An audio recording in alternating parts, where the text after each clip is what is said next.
Dear friends, today we will see a subject called Digital Time Signal Processing. Its subject code is EC8553. It belongs to the Regulation 2017 and UG third year students will be studying this subject.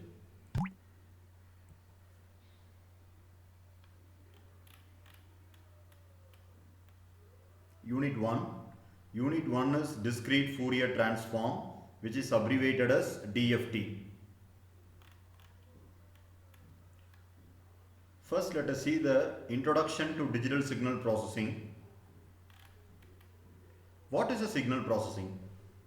As we all know that signal processing is the analysis, interpretation and manipulation of signals like sound, images, time varying measurement values and sensor data. That is, you are going to process a signal either in the analog form or digital form. Okay, this is called signal processing. For the purpose of signal processing, we may need a ASIC, FPGA or some general purpose computers such as microprocessors or time specific embedded system such as microcontrollers, etc.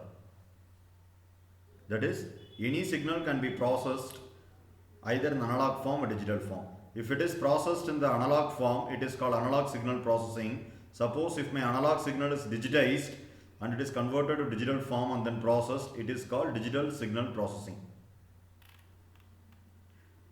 Need for signal processing. Why we need to go for a process called signal processing? When a signal is being transmitted from one point to another, there is every possibility of contamination or deformation of the signal by the external noise.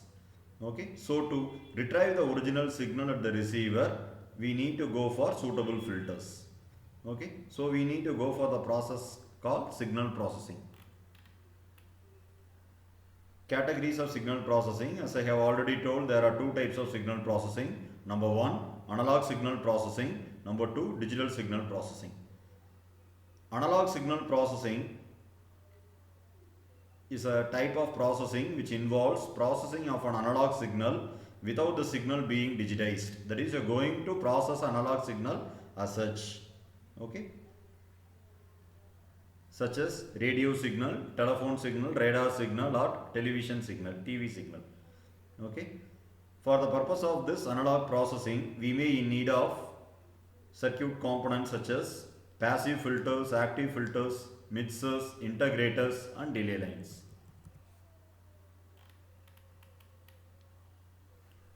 Next comes DSP, digital signal processing.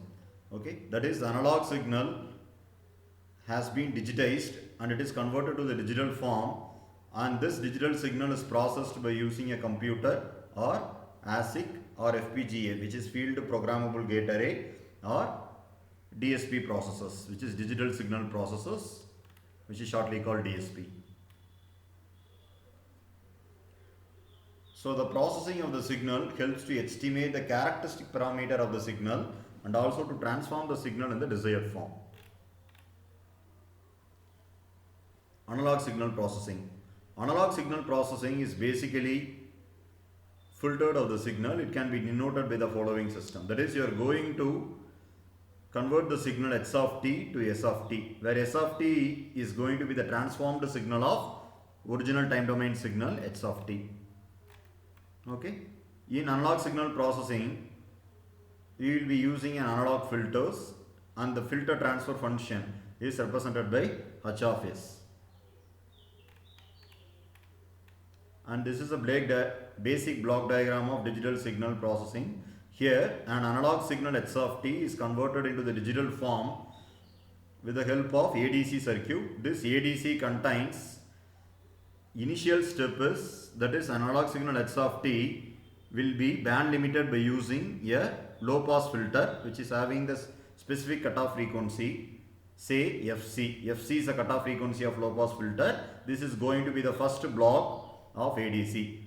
Second block of ADC is sample and hold circuit, which is used to sample the analog signal and hold the samples of analog signal for a specific duration. Next to the sample and hold circuits, it is a digital filter. Okay, and also The process, the various blocks involved in the DSP processing involves sampling, quantization and encoding. Sampling, we know it is a process of converting analog signal to discrete time signal, that is x of t to x of n. Quantization is a process of splitting the signal into various energy levels, that is called quantization. Encoding is the process of representing a signal in another form.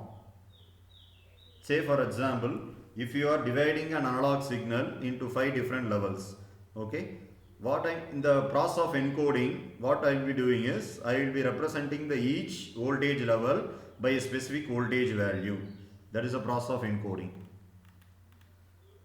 Advantages of digital over analog signal processing. As we all know, the processing of digital signal involves accuracy and flexibility. That is, your data will be very much accurate in nature, and also it is more flexible also. Flexible in the sense, reconfiguration of analog filter is very complex, whereas digital filter can be reconfigured easily by changing the program. Say for example, if there is any bug occurs in a filter, it is very easy to reconfigure the digital filter rather than analog filter. And also digital operation is much easier, so it is easy operation. Even complex mathematical operation can be performed by using a computer, which is not with the case of analog processing. Multiplexing. Digital signal processing provides a way of integrated services digital network ISDN, where digitized signals can be multiplexed with another with digital data and transmitted through the same channel. That is, multiplexing is a concept of combining various signals and transmitting the various signal via a single channel. Okay, so the basic blocks of digital signal processing involves low pass filter, sample and hold circuits, quantization, encoding. Okay, similarly at the receiver side there will be a decoding, and again low pass filter is used to retrieve back my analog signal. Okay, before low pass filter I will be using DAC to convert back my digital signal to analog signal. This is the basic blocks of digital signal processing, and each and every engineer should be knowing. Only if they know the basic blocks of digital signal processing, they can go for designing any complex DSP systems. Thank you for listening this video.